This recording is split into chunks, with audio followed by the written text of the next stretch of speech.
What is up, everyone? Blade here, and welcome back to another video of 7 Deadly Sins Origins. Inside today's video, guys, you saw the thumbnail. We are going to be doing a tier list today, which you should be seeing pop up on my screen probably in the next 2 minutes when we're going to be talking here. And pretty much this is going to be going over all the information that I have finally started obtaining when it does come down to me playing the game for pretty much over 100 hours. So with that in mind, let's go ahead and get straight into it. Not going to waste too much of you guys' time. So with this, we have, of course, the regular old little tiers here: S tier, A tier, B tier, C tier, D tier. S tier obviously being the best characters that I do believe here. And it's kind of an interesting side of everything here right now. I do feel like one of the few characters, no matter what, hands down, is going to be Meliodas in the S tier function. And the main reason for this, of course, he is our first limited banner, and he is making it very obvious. Pretty much, if you guys do not know how Meliodas does work, is he is a character that can work with all three of his weapons to an extent. He does a crazy amount of damage on each one, allowing himself to absolutely just dominate the field. As you do know, this Darkness is able to take over burst here, in which he does make that known as well. And by taking over these said bursts, during that time period, he's able to easily dish out a bunch of damage. With one of his kits being the dual swords, he can easily extend his burst rate and absolutely stay in his burst form to sit there and dish out even more damage with his other skills and his ultimate. We have the axe, that's more like of a burst down for smaller characters. And then we have the long sword, which when you're min-maxing that to death, pretty much, you can absolutely kill anything your way. So I don't think I really have to explain much when it does come down to his place on this here. As for our next character that I'm going to be putting at the top, this is going to be Deanne. Now, Deanne is one of the few characters I still do not have on this game, and it kind of bothers me right now because I really do want to get this character, but her herself is insanely good too. Even with some buffs and nerfs that's been happening with all the other characters here, Deanne still makes her presence known, being a triple earth character with an axe, gauntlet, and nunchucks here. Each one of her sets, being the axe, is able to actually deal a ton of decent damage that you're able to solo a lot of content. The gauntlets themselves are acting more of like, okay, you have that increased defense. She's more of kind of like a decent support to an extent. And that's pretty decent because you're making yourself more of a tank, which is always great. And then the nunchucks themselves are allowing you to be even more of a support as well, allowing you to decrease, of course, earth resistance movements, anything like that, which makes her pretty darn strong. With everything that she actually does bring to the table, she also has a really good team that honestly she can easily pick and choose who she wants in it. And it honestly does just wonders for her. So I do think that she does deserve to be in the S tier category. And that's another one of those characters that I feel like is just hands down there. Now, as for the last two characters that are going to be in here, and I'm going to explain both of them at the same time, I do believe Gila as well as Manny deserve to be in the S tier area. Now, the reason why I'm saying this, we're going to break down Gila first. Gila is a starter character that we get, right? We got given this character, and originally when I was playing with her, I didn't expect her to be as good as she was, and I kind of threw it to the wayside, thinking that it just was not going to be worth it, right?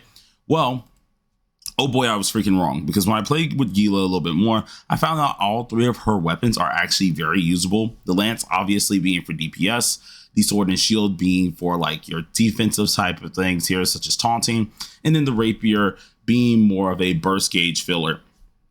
Let me tell you, every last one of these are insanely good. If you wanted anything such as like decent DPS in the demon form, obviously the lance is the way to go. We got a free lance too with the SSR that I think came out today, and it's honestly good to see how she does this because her kit does change varying on her demon form, so it does give her a little bit more versatility. And then of course with the sword and shield, you're able to give yourself barriers, you're able to take taunts, you're able to reduce damage, which is actually a decent amount of this able to do as well with this character. So with the amount of teams that she can be put in, as well as a fire unit, she can be placed with Meliodas, she can go on her own for a little bit with a fire related team. All of this are things that really make her into a versatile character that I believe an S tier character should be part of, which is great for that. And I don't think I really have to explain much on that. Obviously, if you also played with the rapier on Gila, which is probably my favorite on Gila herself, you're able to, of course, inflict decent burns. You have obviously the burst gauge increase that you can do as well. And all of this is going to be great. Now, the only difference with this form is you're not really going to be using the demon form as much, but you still are going to be, of course, doing what you need to do. easily building up your burst gauge and making your team absolutely unstoppable, especially if you are using her with Meliodas. So Gila definitely has her spot solidified in S tier. Going into Manny, and this one was another one that I do believe I kind of like to rank my places, especially when it comes down to support characters a little bit higher too. So when it comes down to Manny is in that spot where she has a insanely good support set, and then she has an insanely good DPS set. And what I mean by this is her longsword, I think it was, she's actually able to be the main DPS of the Ice team currently. And originally, I thought that was going to be different. I thought it was going to be the dual swords, so I started building the dual swords. But as I looked into the kit, the longsword itself is actually insanely worth it, because you're able to absolutely deal some crazy good damage, and she's able to do something with Frost Strike, which is one of her skills that she ends up having, or at least her effects. And what this ends up doing is immune to different reactions that are getting casted. So whenever she's casting something, she's immune to those reactions, and she's allowed to just deal some decent damage, which is awesome. But another cool part about this is with her ult, she actually can build up cold damage, which is going to be great for a lot of DPS. And that's going to be mainly the thing that you're going to look at, especially when it does come down to her DPS side that makes her insanely good, alongside with, of course, the regular crit rate, crit damage type sets. But then we, of course, have her staff.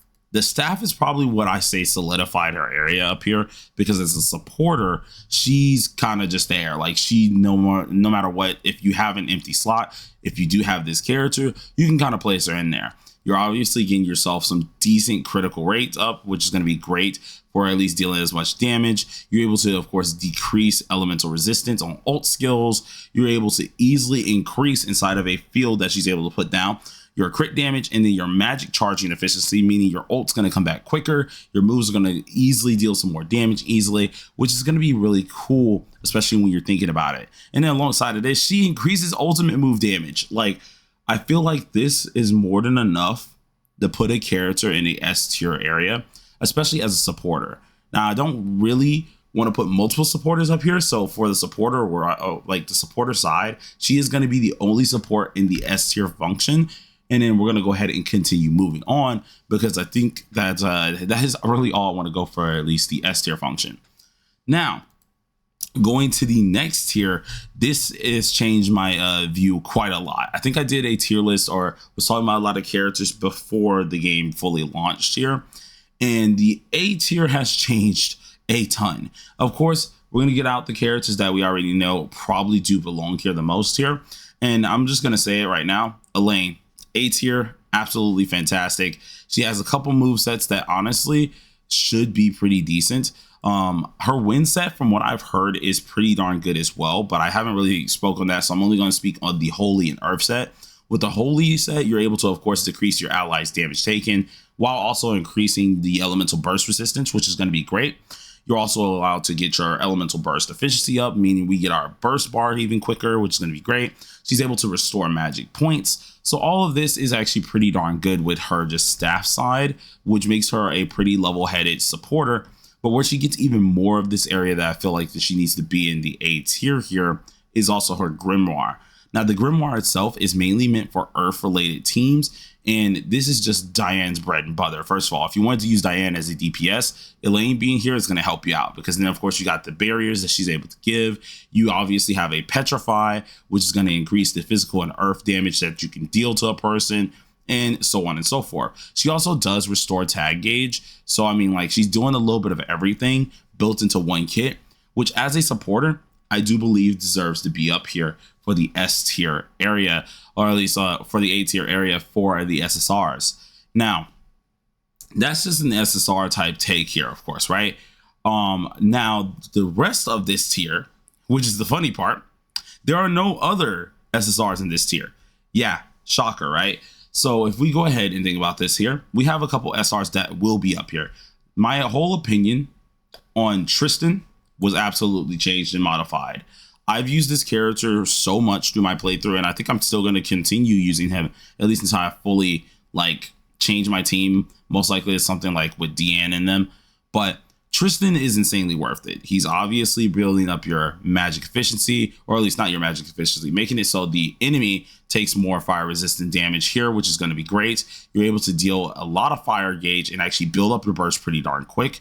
Now, both the greatsword and the dual swords are usable. If you're using kind of the wind version of Tristan, I can't really speak on that one. From what I know, he's kind of so I don't really want to go too far in depth on that, but when it does come down to the dual sword and the great sword, you're actually able to do some decent things. We have the ult that obviously builds up fire efficiency or fire burst efficiency. You have the decreasing in fire resistance. You have, of course, the increase of burst gauge whenever a fire resistance is decreased, which when you pair that with, of course, like Gila, you're able to do some crazy burst bar building, which makes him insanely good.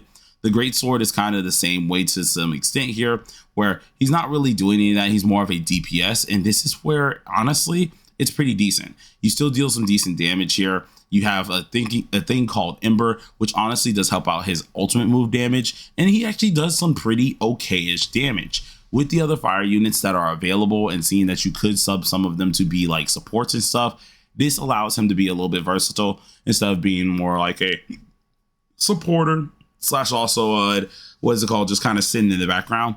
He can also do a little bit of DPS, which is great. The next character that's going to be talked about here that I started using a lot too is Tiore. Now Tiore here is one of the few characters that honestly, she has a kit that's very interesting. You could use her as a magic burst initiator, which is usually going to be paired, of course, with Tristan a lot, such as using the combustion like properties, right? Or the way I like to use her is go ahead and put her as a healer. Now, the heals from Tiore, they seem small at first, but they are pretty darn nice because it is an area effect. Gives you some time to recuperate yourself. But the cool part about this is the more attack you give her, the better her heals are going to be. So as time do progress and you slowly get better gear, you slowly get her up, she is going to start healing pretty decently. Now, I heal like per tick, it's like 1,300 is what I'm healing currently, which is pretty low. But it's pretty quick that you get those ticks on off. And if I can get my gear up as well, such as my weaponry up, that means my attack goes up and therefore Tiore's heals go up, which is pretty cool. Because also with her support side, she's able to increase your defense, able to do all that nice stuff here. And then with the combustion side, she's able to, of course, decrease the enemy's fire resistance. She's able to deal some decent damage there that are helping you build your burst gauge and so on and so forth. This is a character that really surprised me. She definitely surprised me to be crazy. I knew that she was going to be pretty decent on launch, but I did not think that she would be this good on launch. So this is another character, if you get as an SR, you shouldn't be too mad about because she is insanely worth it. Now for the next character that we're going to go ahead and put in here is going to be my man Handy. Handy himself, I might put him in front of Tiore to some extent, but nah, I think Tiore still does a little bit better.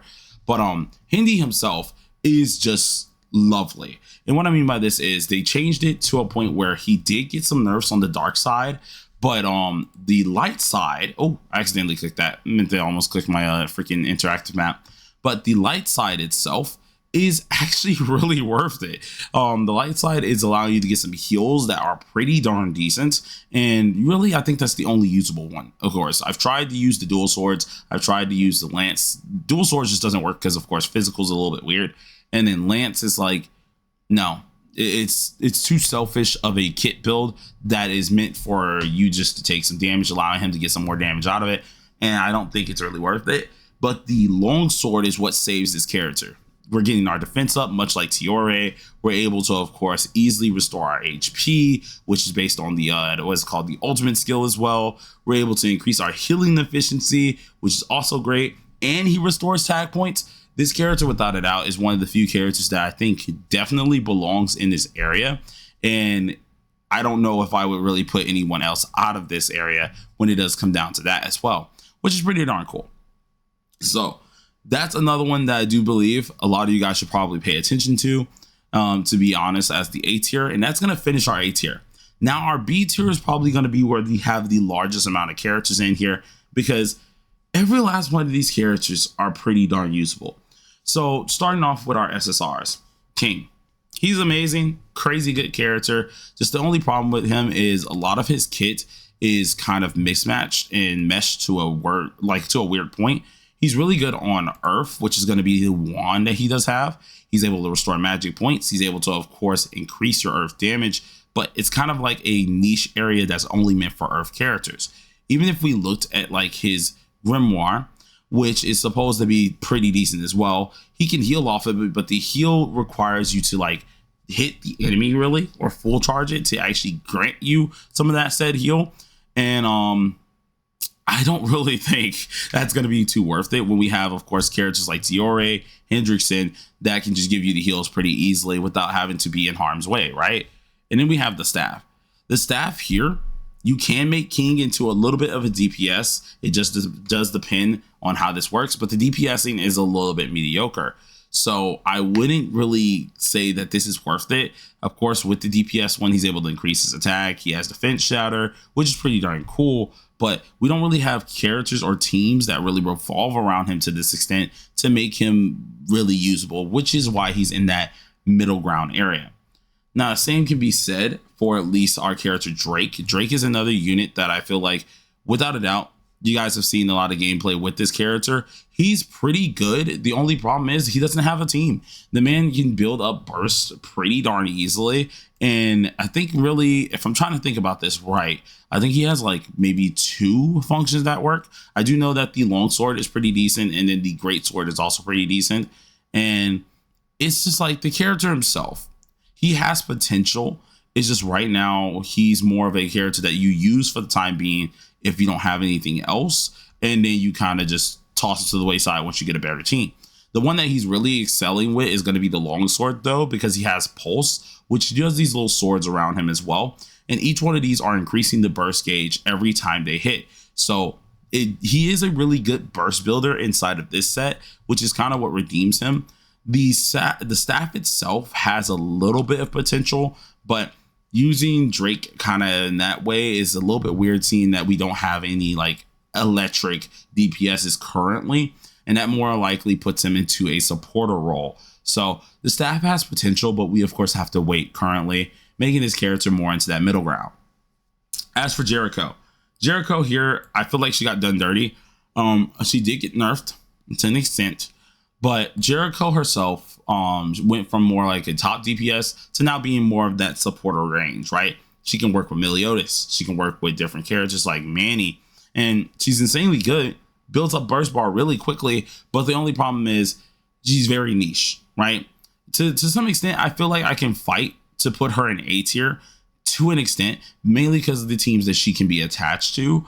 But the character herself, if we're just taking the character off of themselves here, she's one of the few units that you really can't do much with the other like ones. Like Rapier, can't really do too much with. Lance, can't really do too much with. The dual swords are where you're just going to prosper the most, just because it is helping you with burst gauge.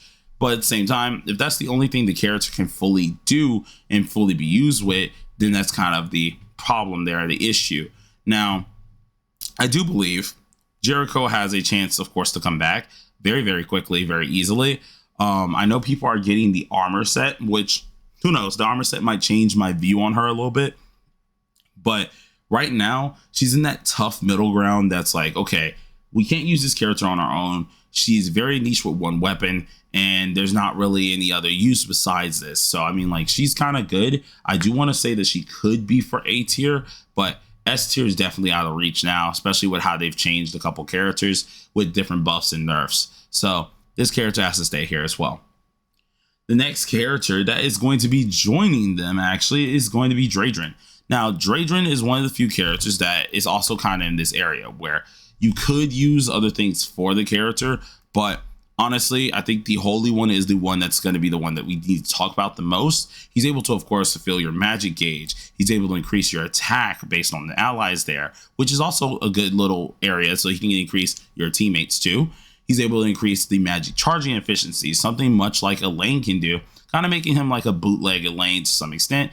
And I think that's really, really nice to actually have, seeing that you have a little bit of everything here. You're getting the extra charging efficiency, you're getting the extra attack, and this is absolutely making it so you can make your team as strong as possible while still utilizing the least amount of your mats. Now, granted, Remember, the character still only can really work with like 2 of his kit here. I think the sword and shield is pretty decent as well if you're just going for a taunter or a defender. So that also can somewhat work, but definitely the rapier is like the way to go, especially if you're looking for a supporter, which is what he pretty much is at this point. Then if we go for our next character here, I wouldn't say Bug is in this. Bug is one of the few characters. He is very stingy based on his entire kit, but Bug is still helpful. If you wanted to pair him with Meliodas, you very well could. If you did want to use him as a DPS, this is still viable, but of course, you know, why would you be using another Darkness DPS when we have Meliodas available? You know what I'm saying? So, I mean, like, he's one of those units that is pretty decent. He just kind of got dealt the wrong hand here. The only time you're going to be using something regarding him is usually the Grimoire, because he does have a taunt that's pretty darn nice that can allow you to go ahead and place a taunt, get in and out, and then just pretty much deal some damage with some other characters. He also is able to increase the duration of your Darkness Burst, which is insanely worth it. But that's about it when it does come down to this character, right?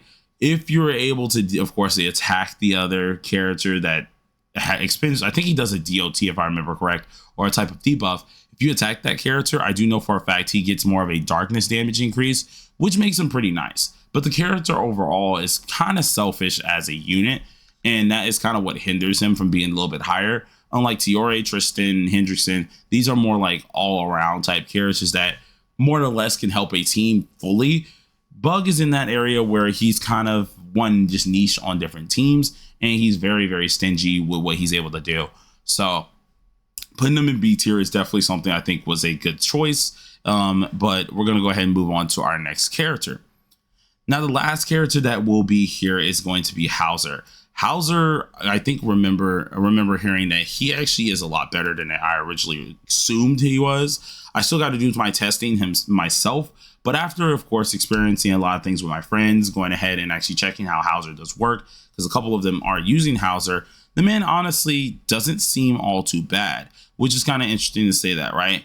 We have, of course, the couple weapons that he does have. Of course, his lance weapon is more of his DPS type weapon, so he is kind of like a wind damager there. But I mean, if we wanted to do a wind DPS, you could easily use like a lane or something. But we have the wind damage one, which is pretty darn decent as well. The gauntlets are okay because the gauntlets themselves are giving you, of course, extra crit damage on this ult. You're decreasing, of course, like crit resistance. You're able to, of course, get down your special cooldown, meaning he is being a pretty decent supporter with this, but still kind of boxing a little bit. I do think that's pretty awesome, but the only thing that I feel like really saved him to an extent is going to be the nunchucks, because the nunchucks themselves, you get a barrier just by going ahead and using them as well. You're able to stun enemies. You're able to, of course, gather enemies, and you can take down their defenses to win resistance. This is probably where he's going to rule the most in, and this is the one that I've seen a lot of course, that pretty works out pretty okay. The nunchucks and the gauntlets are pretty darn good. As for the lance, though, I just haven't done enough research to look at the lance too much, but I do think this character has room to grow, or has like a good hold on where he really does belong as a unit. So this is a really good character that you can also use. He's in that mediocre area that if you get him, he's not all too bad, but you had better choices. Now getting to the C tier. C tier I'm going to explain a little bit, but we're not going to do too much here on long explanations here. This is obviously going to be Slater, Dreyfus, and Gil Thunder. These three do have potential as characters. They are pretty darn okay. Usually you're going to be using like Slater, for example. I guess we can start with him. You're usually going to be using him with a fire team. Pretty decent. He's awesome. He is able to, of course, deal extra damage to stun enemies, which if you have a stun, cool. Awesome. That's amazing. Fire burst, he increases your special damage. Pretty dang cool.